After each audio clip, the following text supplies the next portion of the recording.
IPCC report. Before I do that, though, the news out of New South Wales today, hard news, really difficult news. 356 cases, 4 reported deaths. We are in a tough fight with this Delta strain, a tough fight. And I want to thank everyone across New South Wales, right across the country, other places going through lockdowns as well. But we know that the fight in New South Wales is the toughest of all of those fights, and there's a lot at stake.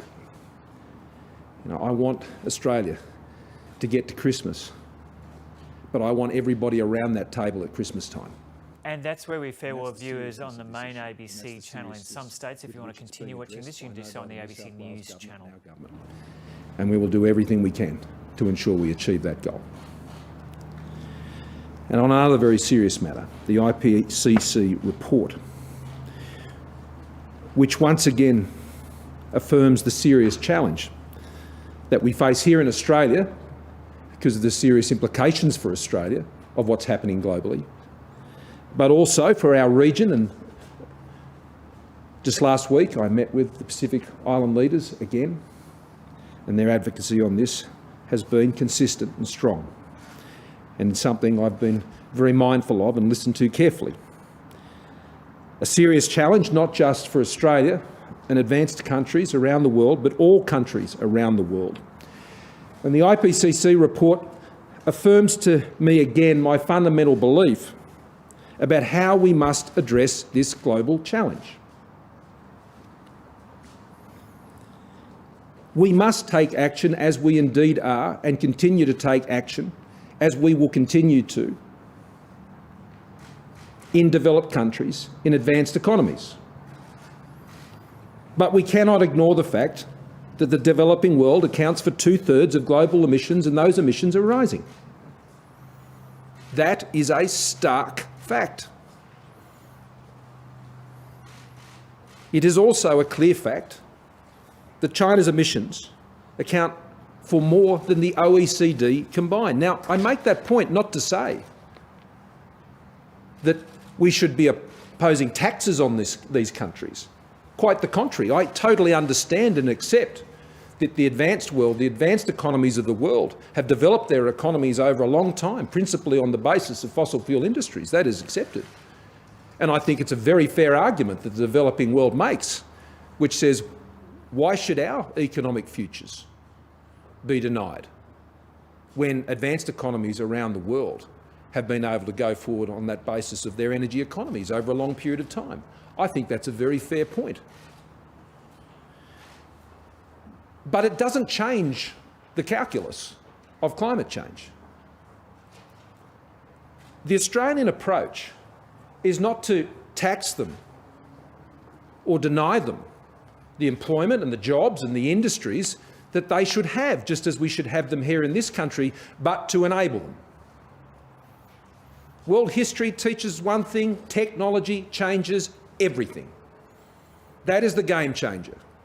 Governments, political leaders can pretend to these things, but I tell you what makes the difference. Technology changes on the ground. And that is why our approach is technology, not taxes, to solving this problem. It's not enough for the technology to work with a tax in an advanced economy. That doesn't solve the problem, because it doesn't solve the problem in India. It doesn't solve it in Vietnam, or in Indonesia, or in China, or in South Africa. It doesn't solve the problem. The emissions keep going up because of the choices that they will necessarily make. And so what's important is that we ensure that the technology breakthroughs that are necessary to transform the world over the next 10, 20 and 30 years are realised. When I was at the G7, we spoke about a number of issues. We spoke about this issue, but the day before we spoke about COVID. And we talked about how science and technology is helping us, in fact, enabling us to ultimately beat COVID-19. And welcome to ABC News. I'm Gemma Vaness, and the Prime Minister is speaking in Canberra. We'll bring you straight to that now. be true to the principle that unless the world was vaccinated, then we would still have serious issues when it comes to how this virus would continue to impact on the planet. It's no different when it comes to addressing the challenge of global climate change. Unless we can get the change in the developing countries of the world, then what we're seeing in these IPCC reports will occur. And so we need to take a different approach. We need to focus on the technological breakthroughs that are necessary to change the world and how we operate, and make sure that is done right across the world, not just in advanced countries. It's not enough.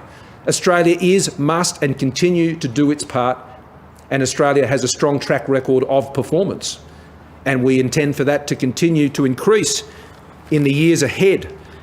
And Angus will speak more to that, about what's being achieved and what's being planned and how that is occurring. Australia is part of the solution. Our emissions have fallen by 20% since 2005. We are the only country, to our knowledge, that engages in the transparency of reporting our emissions reductions every sector, every gas, every quarter. No other country, to our knowledge, does that. They may do it on this one or that one, but not every sector, every gas and every quarter.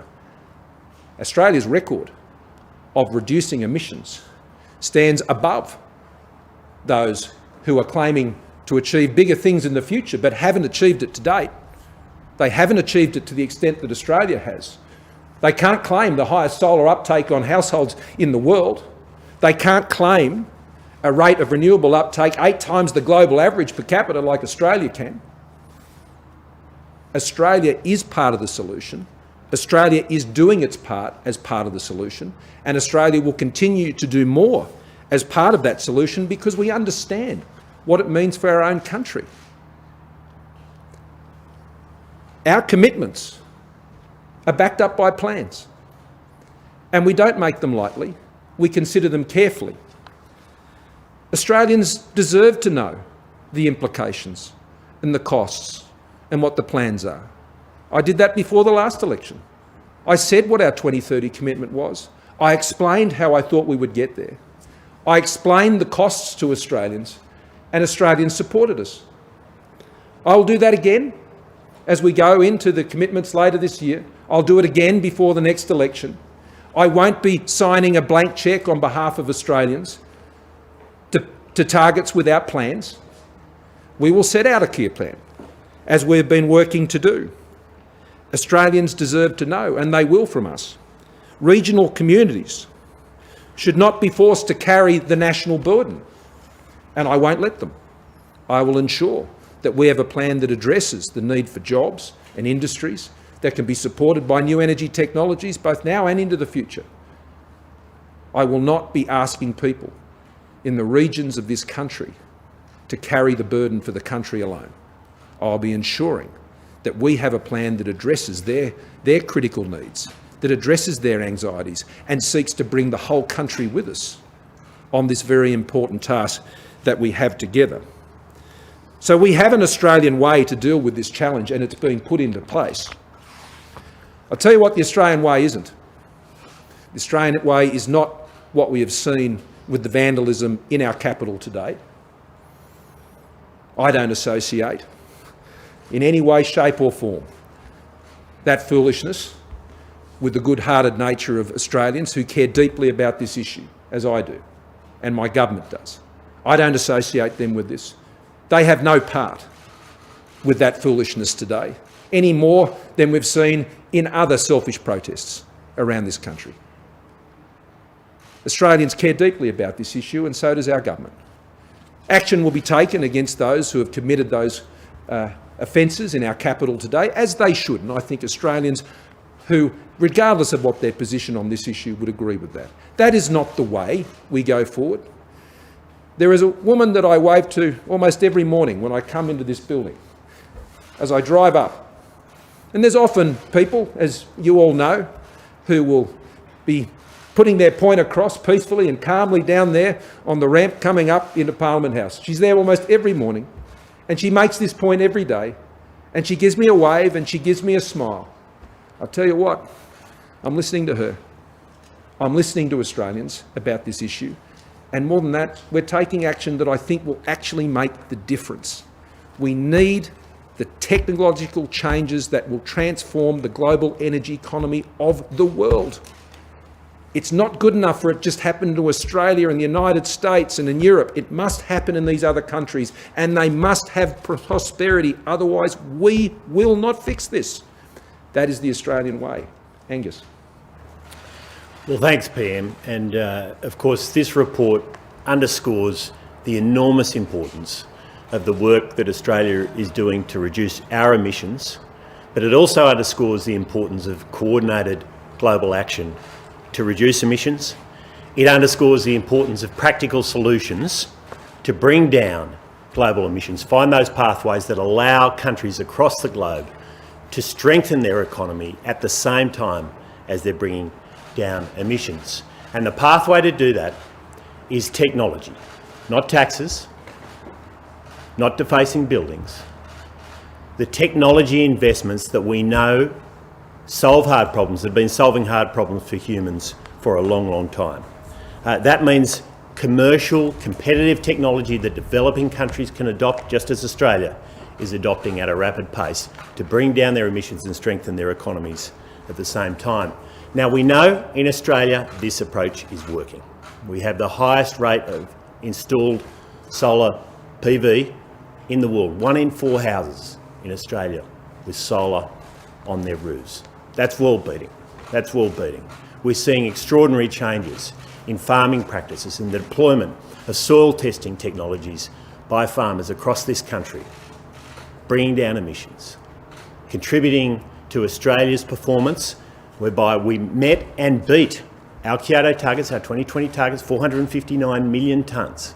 We beat those targets, almost a year's worth of emissions. We're on track to meet and beat our 2030 targets as well. Indeed, in the last 2 years alone, our performance versus our 2030 targets has been the equivalent of taking every car off the road, 14.5 million cars off the road for 15 years.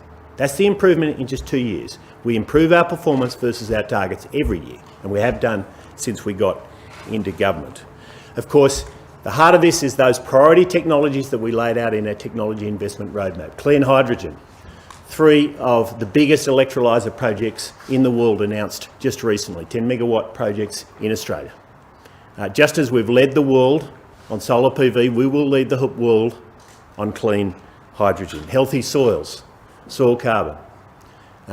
Just as we've led the world on installed solar PV, we'll lead the world on healthy soils. Energy storage, Snowy 2, a huge storage project to make sure that not only can we absorb the record renewables investment in our grid, 7 gigawatts just in the last year alone, more than the entire time under the previous Labor government, absorbing those renewables, but also bringing down emissions with flexible dispatchable storage. Clean steel, clean aluminium. The change is happening.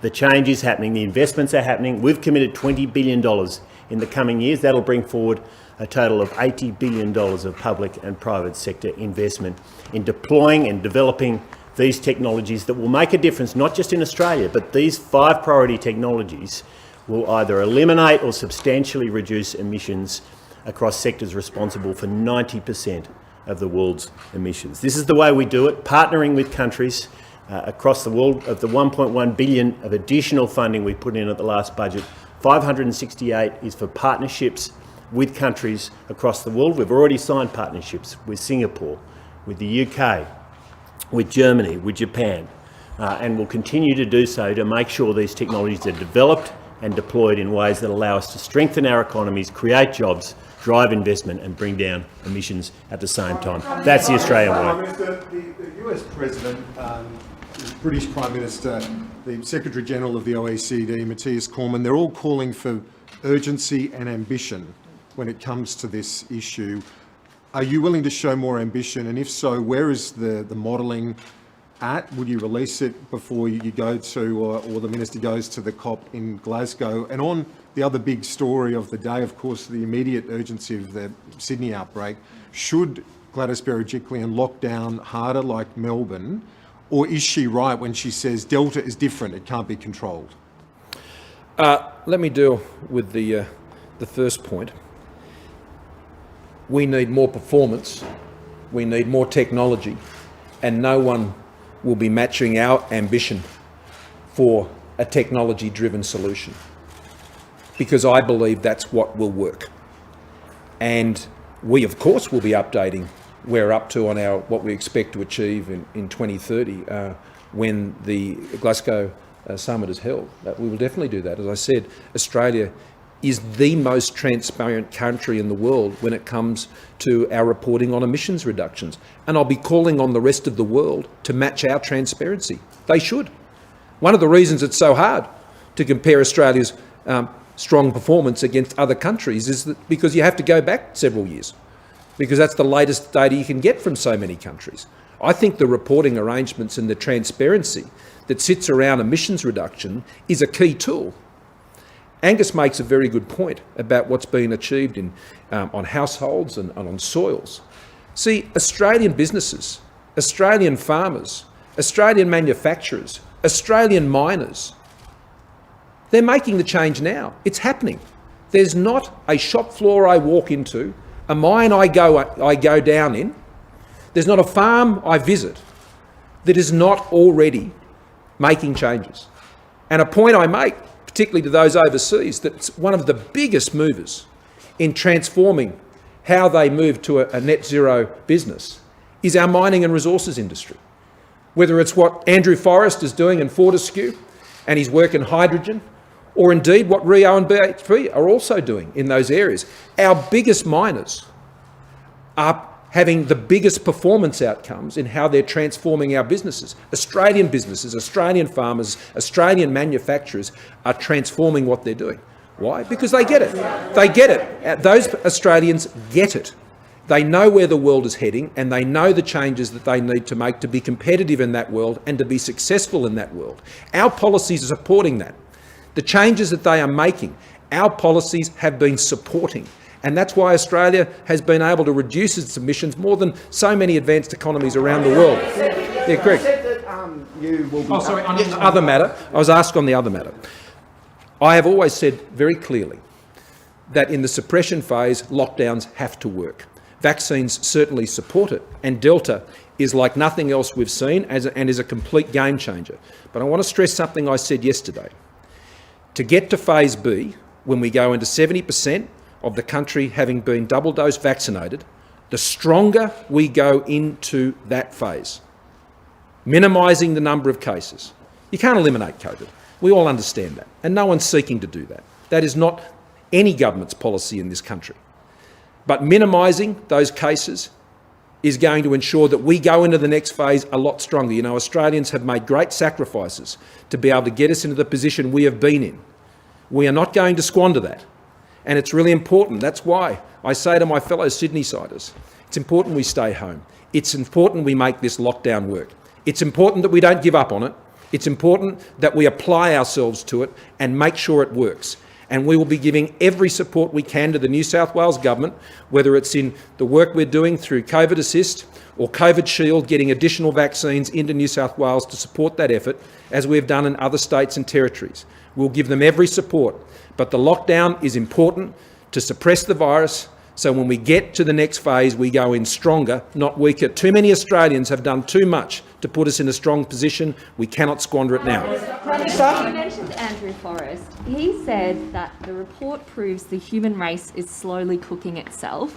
Do you agree with him? And also, there are still people within the coalition who don't believe in climate change or don't believe it's occurring to the extent that this report has outlined. Matt Canavan this morning said that the coal assumptions in the report are overstated and therefore the numbers can't be trusted. How do you bring people like that on board with your commitment to actually take action on this issue? The government's policy is clear and the government's position is very clear. We need to take action to address climate change and are. It's also the government's job, in fact it's everybody in this building's job, to take all Australians forward with us on this. There are many Australians right across the country, whether they live in our suburbs or in regional areas, who have great anxieties about these changes and what it means for them. Will they have a job? Will their kids have a job? Will their electricity prices go up? They have real serious concerns about that. And we can't be flippant about those or dismiss them. I don't. I take them very seriously, and that's why the sensible, responsible action that our government is taking and having a plan to achieve these things and explaining it to Australians, as I did before the last election on our 2030 commitments, and will continue to do, is so important. Because we're a very big country. The pressures on Australians are different right across the country, and we can't be blind to them. We need to be open to them, and we need to explain how the policies we're putting in place is protecting them and their future, their jobs, but also their future.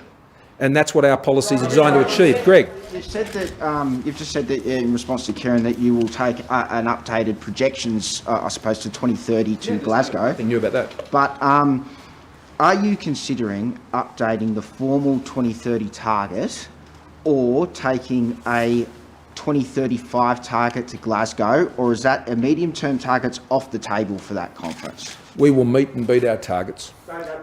And we will update what we expect to achieve by 2030, as we always do. And we will make that very clear about what Australia is achieving and what we intend to achieve. And we'll make further statements about that between now and that summit. But Angus, did you want to add to that? Yeah, I think that's exactly right, PM. The point I would make is that we are already on track to meet and beat our 2030 targets. We update our projections every year. We have an extraordinary track record of beating those projections, and we'll update them this year, as we always do. Phil? You said when you flagged net zero by 2050 at the Press Club earlier this year, you said agriculture would be exempt from the heavy lifting because they'd already done enough of the burden with Kyoto. No, that's exactly what I said, Phil. But I mean, what I've said is that I'm not going to allow regional Australians to carry the burden for the country. I'm going to find ways to achieve these goals, which takes the agricultural industry forward. That I haven't made any comments about exemptions or anything like that. I would have to make further sacrifice. Well, I don't want other Australians to have to do that, not just in regional areas. I want us to have a way forward that enables our economy to grow, and we continue to reduce our emissions and we transform our economy for the simple reason that, you know, we are very aware of the risks that are set out in the IPCC report. But I'm also very aware of the significant changes that are happening in the global economy. I mean, financiers are already making decisions regardless of governments about this. I want to make sure that Australian companies can get loans. I want to make sure that Australians can access finance. I want to make sure that our banks are well financed into the future so they can provide the incredible support that they provide to Australians buying homes and all of these things. The world economy is changing. That's just a fact. And Australians, we need to continue to change with it to remain competitive. And this issue is clearly directing a lot of that change. And we're conscious of it, and that's why we're seeking to position Australia to be successful in it, to address the very real environmental risks that are set out in these reports, but also to ensure Australia is economically competitive. And I want our neighbours to be competitive too. I want Indonesia to be competitive. I want Vietnam to be competitive, because these are our trading partners. And the more successful Indonesia is and other countries in our region, well, the more successful Australia will be, because we're a trading nation with them and we have excellent trading arrangements and agreements with them. But yeah, sure. Sorry, Phil.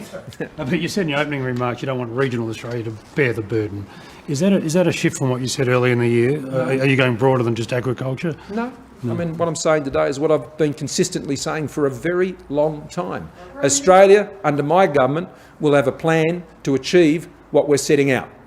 And we will be transparent with Australians about what it means. I don't make blank cheque commitments. I'll leave that to others. You know, blank cheque commitments you always end up paying for, and you always end up paying for it in higher taxes. That's what the alternative approach is.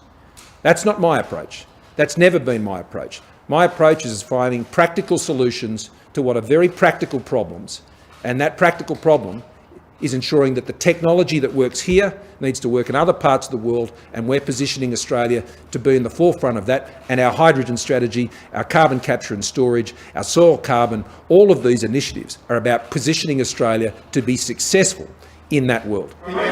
Chris. That when we get to Glasgow at the end of this year, that the dispensation that's been given to China should end?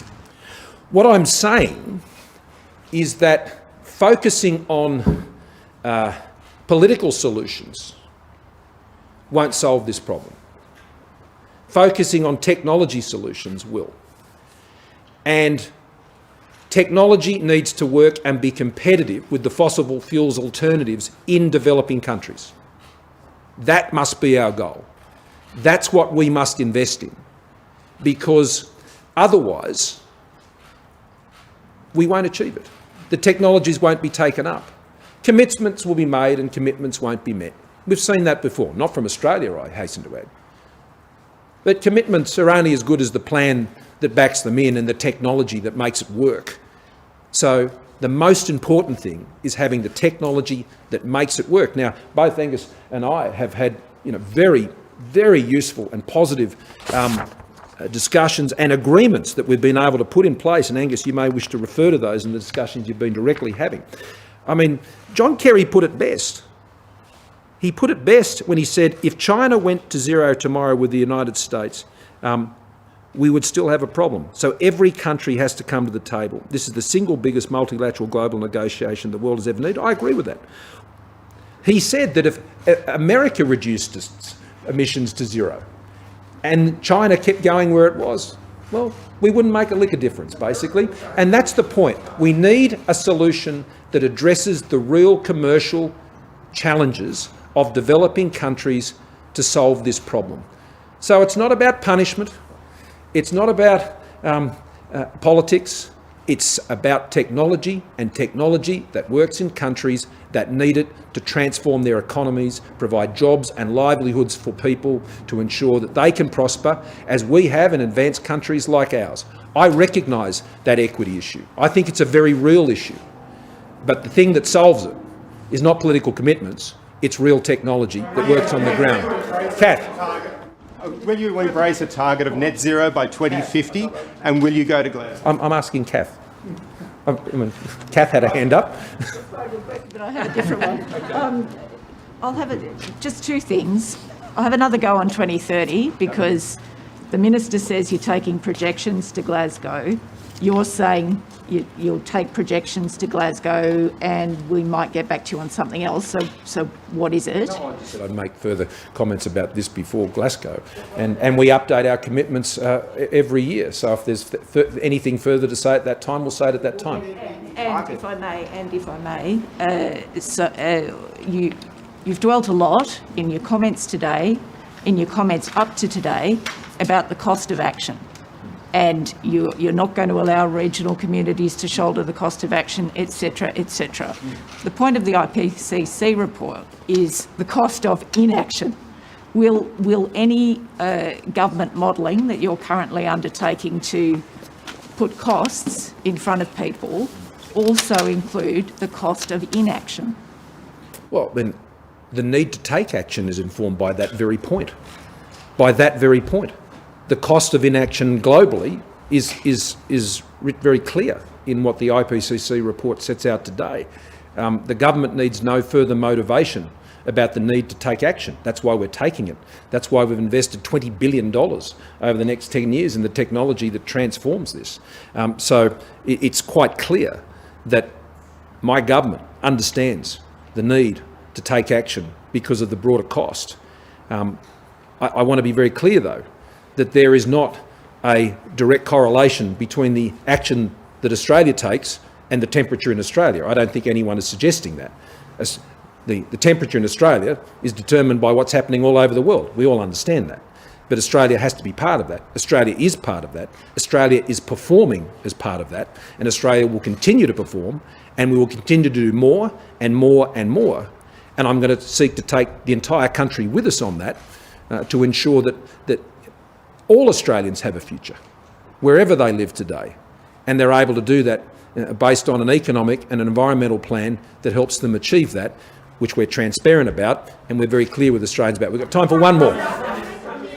So, Prime Minister, you mentioned the importance of minimising cases before entering Phase B. With 350 cases in New South Wales today, do you have confidence that the state can get back to around zero cases, or is Delta too widespread? And you also said you want Australians to make it to Christmas and be around the table. Are you willing to take greater control under the Biosecurity Act to contain the outbreak, such as sending in the ADF? Well, the ADF are already in. The ADF are in at the direction of the lawful authorities in New South Wales. I would caution you against over-assuming about what the powers of the Biosecurity Act do. The ADF can be there and are there, and they are most effective when they're operating under the lawful direction of the state government authorities, the police, because they're the sworn officers. And that's what the ADF are doing right now. And I'm very pleased that the New South Wales government took up that invitation for the ADF to be there, as indeed Premier Andrews did last year. And they did a great job in assisting with the success, ultimately, of the lockdown in Victoria. And so that's why they're there. And that's why we're very pleased that we're able to make that assistance available to them. What I've said is Delta makes getting to that zero case infectious in the community incredibly difficult. I don't doubt that for a second. And far less likely than it was under previous strains of the virus, which that was able to be achieved without lockdowns, which New South Wales did achieve without lockdowns, I hasten to add. But what I do think remains really important in New South Wales, and not just for those in Sydney, but for the rest of the country, the whole country. Australians have worked so hard to get us to the situation we're in right now, where we have been able to keep the cases relatively low compared to the rest of the world. We have one of the lowest death rates in the world from COVID. And we want to be able to continue to achieve that as best as we possibly can as we continue through this suppression phase. And that's why there aren't any shortcuts to lockdowns. You've got to make them work as best as you possibly can. So in Sydney, please stay home unless you really have an urgent need to go and do something outside the house. For other states that are going through similar lockdowns now, then please do the same thing, because we need to keep those cases low. I want to get there by Christmas, but I want everyone round the table at Christmas. Thank you very much.